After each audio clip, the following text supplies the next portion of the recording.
Adam, you're on the line. How are you doing? Hello, Forrest and Paul. Hello. Hi there. Can you? Yeah, pardon me.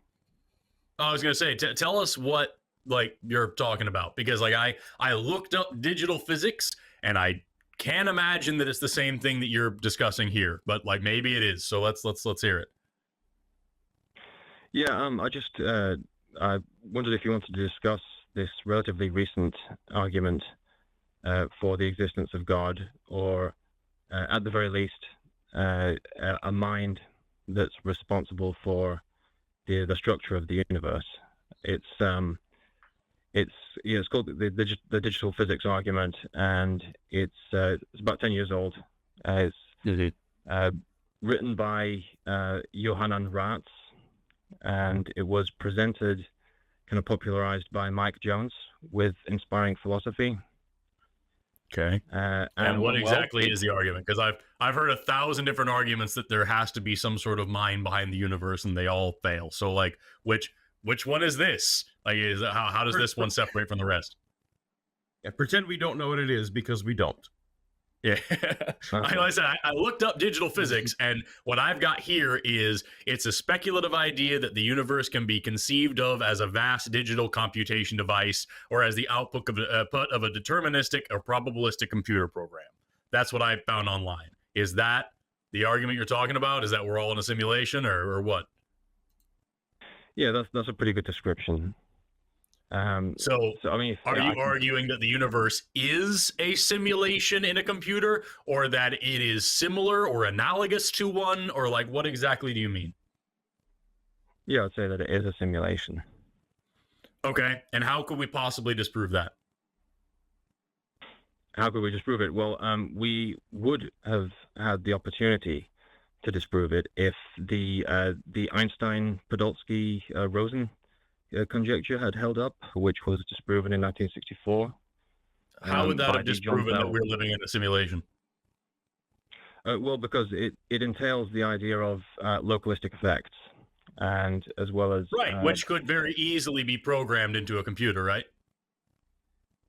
You can make a computer program. Yeah. So how would that have disproven that we're in a simulation, if that could be part of the simulation? Well, because if basically a simulation is a program, and if you have what you have with the program is it entails non-localistic effects, so namely the conservation of information. So what if I made a program that runs with localistic effects as well? What if I had like Skyrim, and the physics are just slightly different in this zone than they are in that zone, and if I just go into this new area, things behave slightly differently because that's how I programmed it? It's because the scenario that you're describing actually hides a more fundamental fact, is that if you're moving from one part of the program, so one part of the space of the game, into another region, which you're saying is different, the very possibility of that movement is underpinned by a common program. So the same program has to actually distribute over both. Yeah. Sure. And so what I'm saying is that thing that you're talking about, this non-local, all these things, why not just say that we made the program to look that way or to run that way, and that there's a deeper underlying program that runs it that way? Excuse me. I think the deeper underlying program is what's being pointed at by the argument. As far as you can tell, okay, sure. But like, there could be a program under it. Like, that's the thing with this argument, is that if you're gonna say we're in a video game, that this is all the simulation, then you can easily say anything that we show whatsoever is part of that simulation. And if I disprove the simulation, that part of me disproving it was part of the simulation too. And if I wake up from the simulation and I'm now escaped from the simulation, no, you're not. You're in level 2 now of the simulation. The point is, what you're describing here is what we call an unfalsifiable claim. It's the same thing as saying, what if you're a brain in a jar that's being fed chemicals to make you think this is the world around you? It's the same thing as saying, what if you actually just started existing 5 minutes ago and all the memories that you have of the rest of your life are actually pre-programmed in? It's the same thing as saying, what if you're in a computer game? It's all of this same shit, what we know for sure is that we are experiencing reality. I think, therefore I am. We know we exist because we have thoughts and we have these experiences. But as far as the nature of reality, the underlying fabric of it, you have to be able to falsify what you're saying for it to be worth thinking about. And if there's no possible way for you to prove what you're saying is wrong, then it's not a valid argument for anything. Because I can very easily, you can say, oh, well, this is God. God's doing this thing. And I can very easily say, no, it's not. It's Rick Sanchez. And we're all in the car battery. You know, it's the exact same argument. And it means the exact same nothing. I'm sorry, Paul. I think you had something to say as well. I cut you off. Well, that's all right. I was actually going to ask. So if you subscribe to this digital physics model, are you also subscribing then to a deterministic model of the universe? No. Why? What? Okay. Well, you started by saying that the universe was a sufficiently deterministic program. That's how you started this. I didn't. And I happen to be a determinist. No, I read off the here. I'll open it back up again. Oh, you read this, off. Okay. This thing that says that the output is deterministic or probabilistic computer program, and you said that that's a good summary, Adam. You said that that's a good summary of what it is. So I said it was deterministic, and you said yeah, totally. So even then, that begs the question: if it's all programmed in, how is it not determined? Right, like I guess that's where I was going. Is like software by definition is deterministic. You said it out in the wild. I was a developer for a long time, even in the video game industry, and that's how all this works. And like you set it up and you let it go, and so I cannot. How is that? Even if we said, oh yeah, we're in a simulation, therefore God? Like I don't get it. I don't know where the ... is. So okay, there's a few things that I have to respond to. So I mean, the first thing about determinism. So since I agreed to that description, I was basically thinking that this wasn't going to go in the direction of thinking about how decisions are made by conscious beings. So for the purpose of the argument, for the purpose of the argument. Which I mean, we've not gone through the premises, but for the purpose of the argument itself, I'm happy to agree to determinism, but my actual view is not deterministic. But the other points that you said were that a theory has to be falsifiable, and the other so was the first thing is that you said that it's got to be falsifiable. You also said it's sort of like saying I think therefore I am. Therefore I am. Basically, I don't agree that a theory that purports to explain everything has to be falsifiable in the strict sense that you're saying. So a theory has to be falsifiable at the level of observation, so that there has to be the possibility that the theory is going to be disproven by instrumental measurement. The other thing Forrest was getting at, though, on the flip side of falsifiability is unique predictions. If you can make unique future predictions of future data, that's what he was getting at, although I'm not in those words. So how does this digital model get us to unique future predictions of future data? Okay, well, I mean, I can respond to that in a bit, but basically, where I was headed was when. So, like you mentioned, I think therefore I am, and that's obviously not falsifiable. But if you're acknowledging that it's true, then you're also acknowledging that something unfalsifiable can be true. The sense in which falsifiability matters perfectly applies to the simulation hypothesis, or it's actually very closely related to quantum information theory, which is where this is all coming from. What I'm saying is, you just said the words. You're summarizing.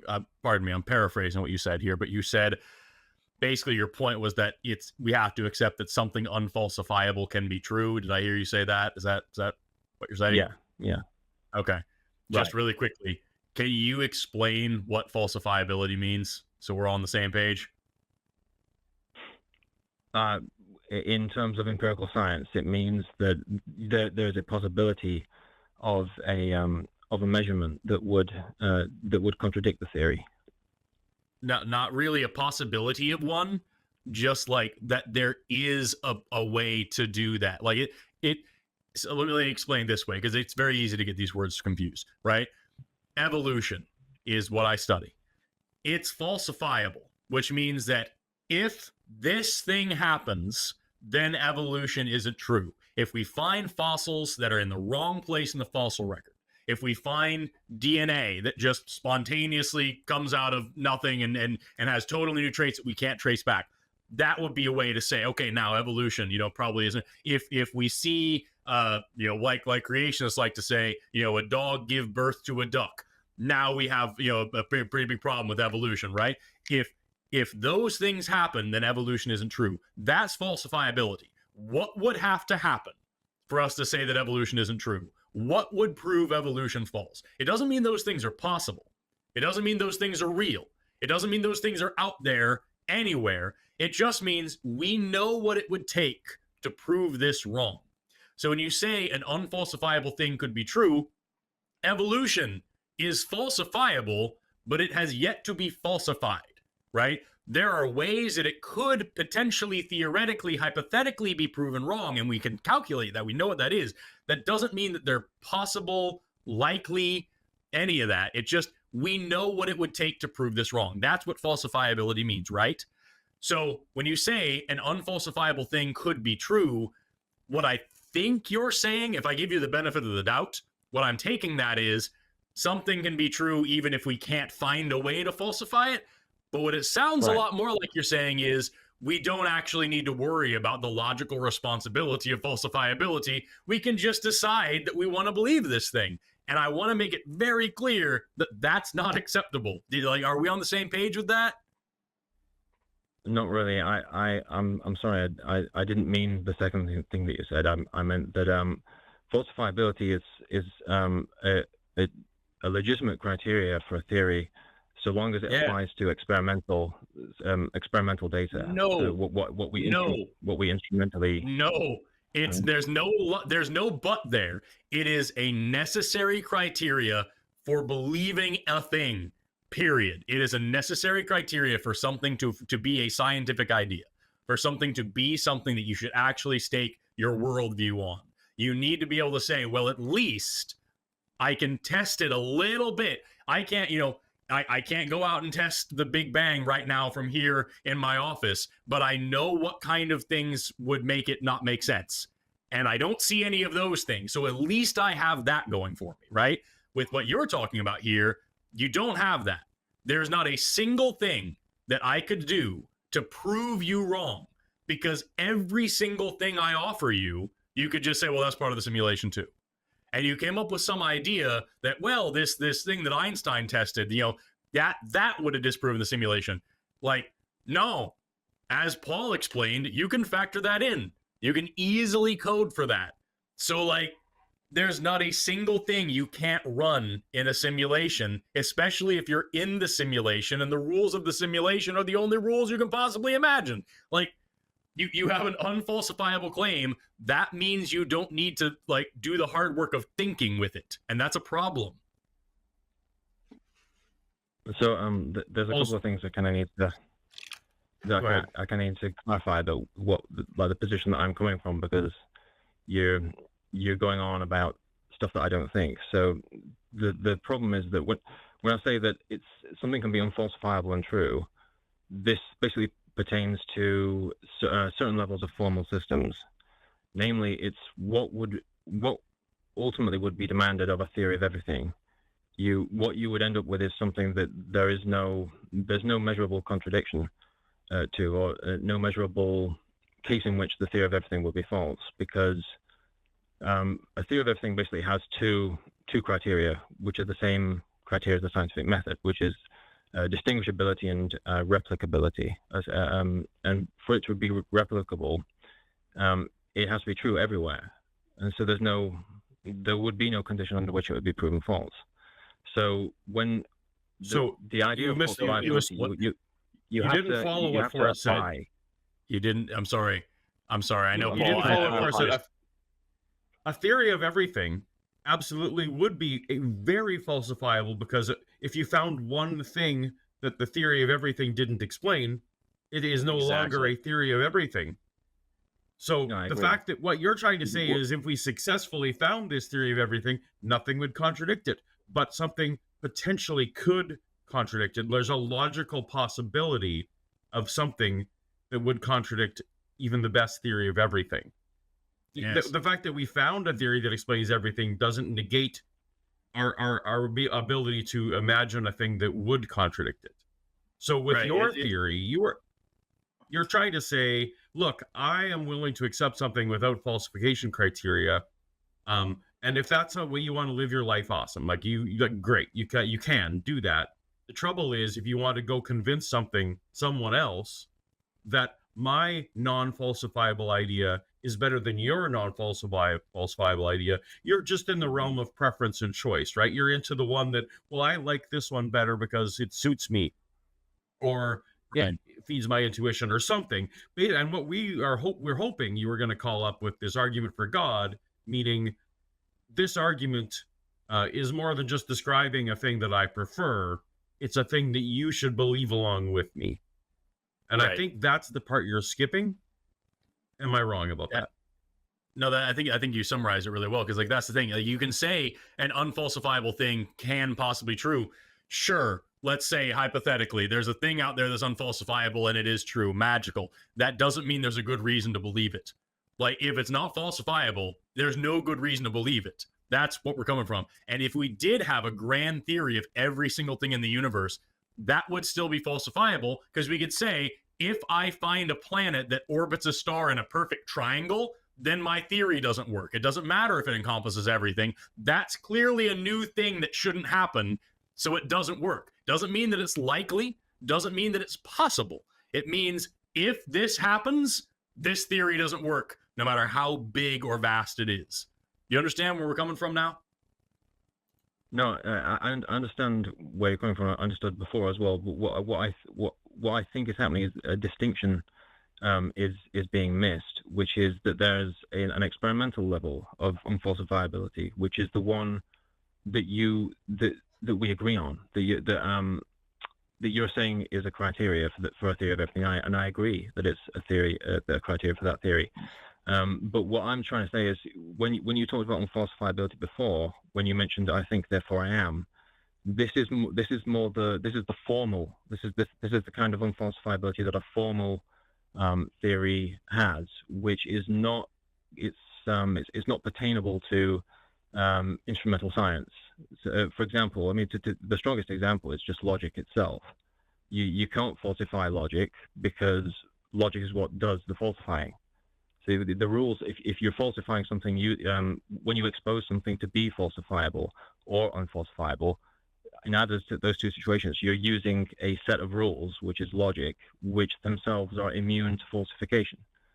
So they absolutely know. If we found that A was not equal to A in our universe, then we would falsify. Then we would falsify the laws of logic. The laws of logic work because, just like a scientific law, they are merely observations for which we have found no exception. Right.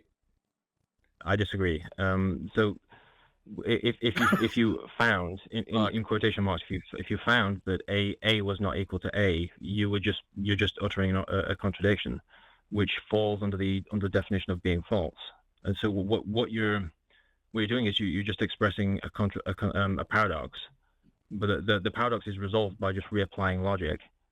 And when you're saying it's observational, it's really not observational, because everything that you observe is either true or false. I'm gonna be honest with you, Adam. We're kind of talking in circles at this point, where like we're just getting into this weird nitty gritty about like the minutia of logic and all these little things. I ate before the show. I'm full. I don't want any word salad. So instead, I'm just going to ask you a completely different question, and we'll see how that goes, because we've been on this call for about 20 minutes now. So I'm going to ask you something completely different, and we're going to see if we can get anywhere with that, and cross our fingers, right? So why do you believe in a God?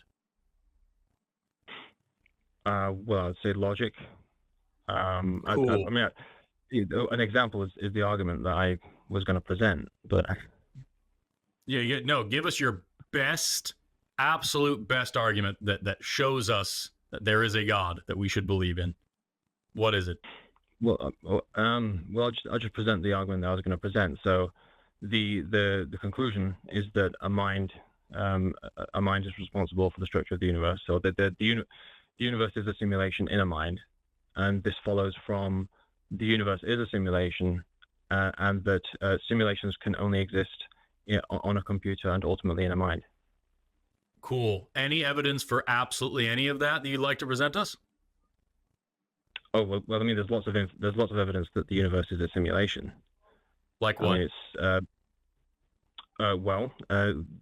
the fact that as physicists have tried to find a theory of quantum gravity, they've basically converged on the consensus that space-time is emergent.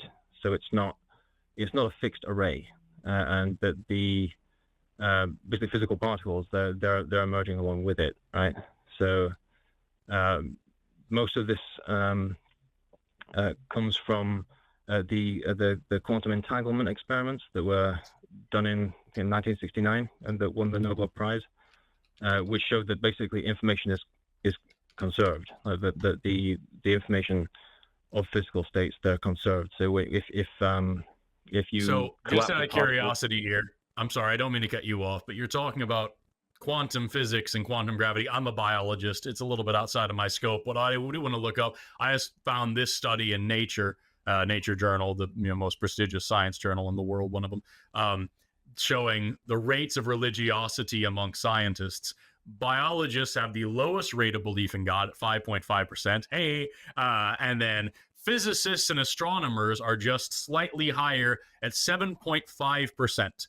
7.5% of physicists believe in a God. So you're saying that our recent understanding of physics is proof that there is a simulation that's running the world, and the simulation is a God that's happening. It's like your belief in God comes from what you believe is proof from physics. Why do you think only 7.5% of actual physicists believe in God if you think physics proves God? Well, I don't have Do you to think explain. maybe they understand it a little bit more? I mean, I don't have to explain what other people think. No, of course not. I'm just asking you, do you think your understanding of quantum physics is somehow something that these people don't?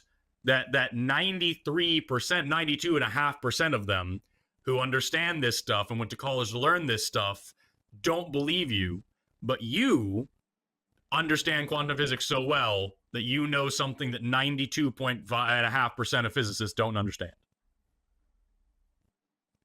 I think it's a matter of focus and what you take interest in. Some people have a very keen interest in philosophy, which I do, and I come at physics from the standpoint of philosophy, and that doesn't necessarily. Do you have any formal training in physics at all? No, just high school. Okay, so you are a high school philosopher who is learning a little bit of physics on his own, and you think that you're seeing something here that 92.5% of physicists don't see who went to school to learn physics. Is that what I'm getting? Yeah. I mean, if there's something I missed, you have to point it out. Well, that's what I'm asking you, because I asked your best argument for God, and you said, oh, well, quantum physics has really shown us there has to be a simulation and there has to be a God. Here's these people who actually study quantum physics, who actually know what it is and went to college to learn it, and now are professionals in the field. You learned a little bit in high school, and now you're a philosopher. What are you seeing that the professional physicists aren't seeing, is the question. Well, I think that a lot of them are seeing it. I mean, there's Edward Fredkin, who wrote a paper on the universe being a computer. There's John Wheeler, who put forward the it from bit theory, that every physical state is a bit or a byte, and that was in 1990. Do either of those papers end with therefore God or include therefore God in the summary of the paper. Any part of that? Well, that's why I mentioned focus and what you take interest in. Some people can, people compartmentalize things in their minds, and my interest, like I said, comes from philosophy and things like when I take a look at, say, for example, the Chinese room argument from John Searle.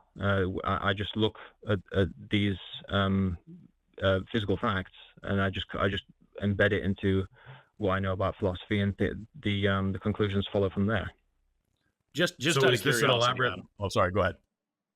I was just saying, this sounds like look at the trees, which is what I was raised with in my evangelical days all the time. This is just a very slight variation on look at the tree.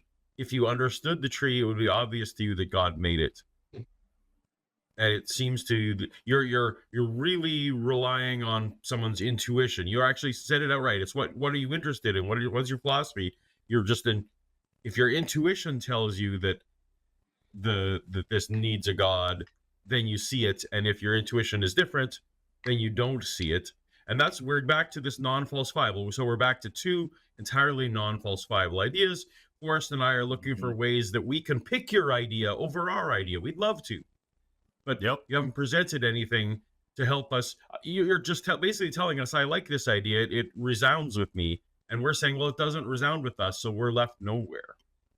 Right. And what gets me is that, like, it's not impossible at all for somebody who isn't an expert in a field to come up with a breakthrough idea. That happens. Whenever I talk about, like, what do you know that the physicists don't know? I'm not saying that by getting a physics degree, you are now an authority in all things in the physical world and you know every single thing forever. It's just a whole hell of a lot more likely, right? So, like me, I went to school. I earned several degrees in biology. Biology is my job. It's my passion. It's the thing that I learn about every day. It's more likely that I'm going to know a thing about biology than somebody who than a physicist. Somebody who studied physics for as long as I've studied biology might not know the biology shit that I know, and I certainly don't know the physics shit that they know. Does it mean that I would never make a discovery in physics or they would never make a discovery in biology? Of course not. That's very possible, and shit like that's happened before. But it's very, very improbable, right? So, like, when you come here and say, I'm a philosopher and I learned some physics in high school, and these PhD physicists, these master's level physicists, even these bachelor's or associate's level physicists, these people who are actually learning this stuff, they don't see what I see because they're coming at it from the wrong angle. I wonder if you hear how that sounds and just how unlikely that is. Like, for example, Adam, if you were to come down with cancer right now, if you found out, oh my God, body's, I've got some sort of cancer, whatever it is, and you went to a doctor and the doctor said, yeah, well, we need to start you on chemotherapy, radiation, we need to look at surgery options, all these things. But then here's Mike, and Mike's an air conditioning tech. And Mike comes over and says, listen, I've been working on air conditioners for a little while. I learned a little bit about cancer in high school. I think these doctors really just aren't seeing the big picture here. I have a different perspective on it. And what you need to be doing is eating more apples. Apples, it says right there, apples a day keeps the doctor away. And that says it for real. If you eat the apples, your lungs are going to be free of cancer. You're going to be just fine. How likely are you to believe Mike over the doctors, right? Like, that's what we're coming with here. Is you're giving us some weird new perspective on reality that over 90% of physicists disagree on, and saying, well, you know more than the physicist. Like, how is that likely?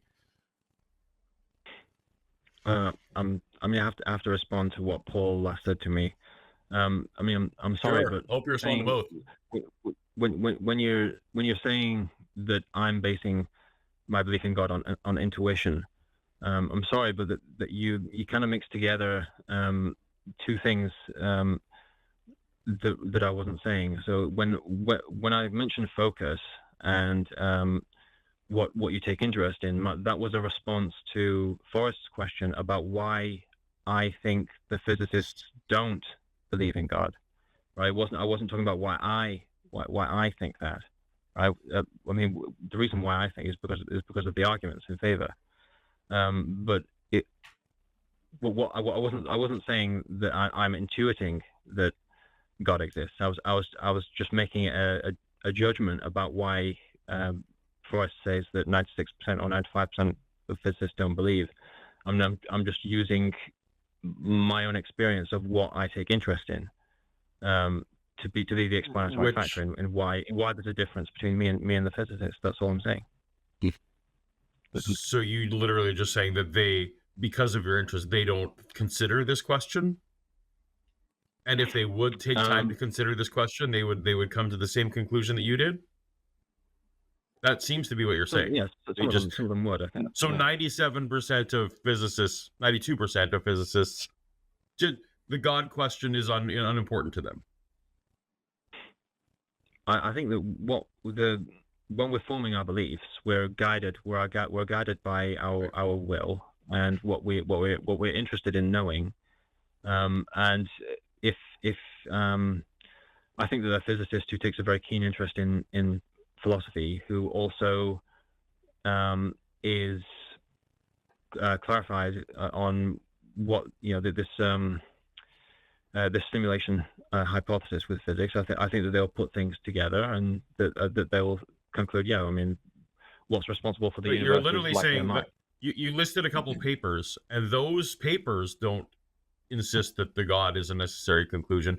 So the people who know even this theory the best don't naturally come to that conclusion.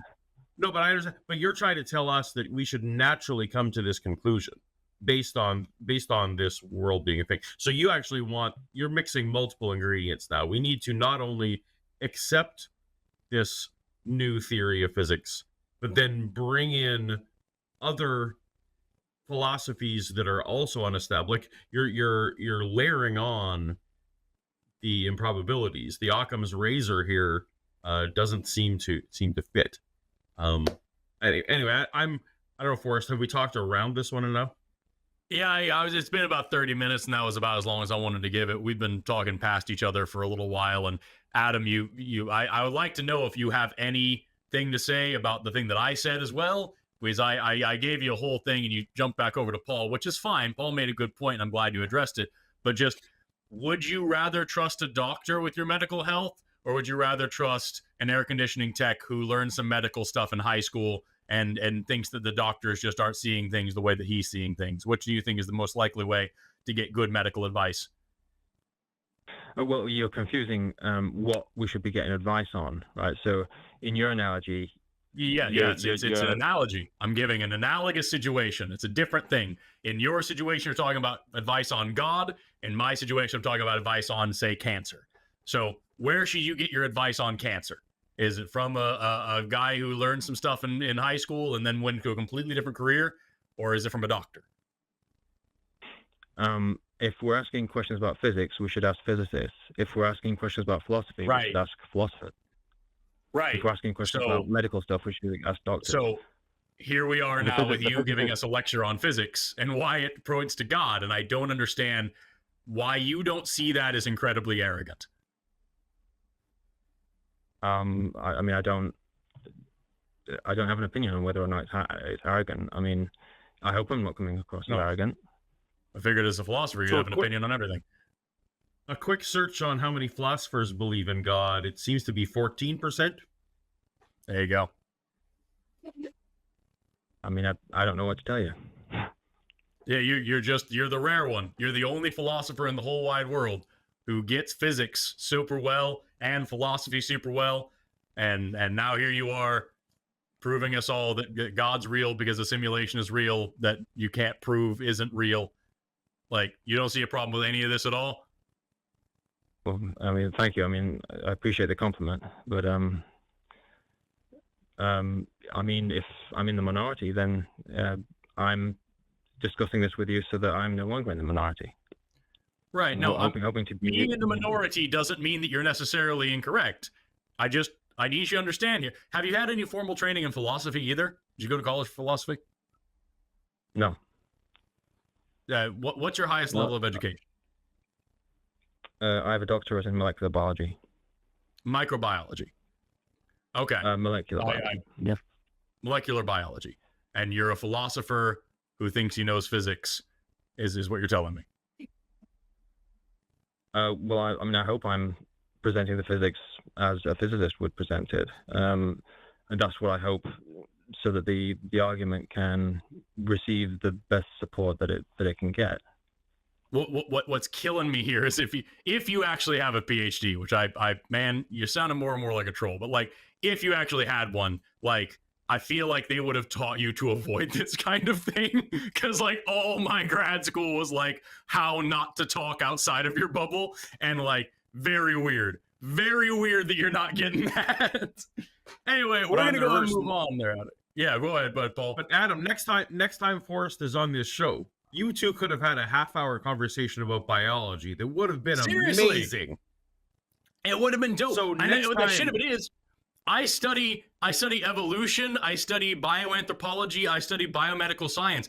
I'm not a microbiologist. So even though I have a background in that, I wouldn't be talking about details about microbiology, because even though that's in the biological field, it's a little outside of my scope.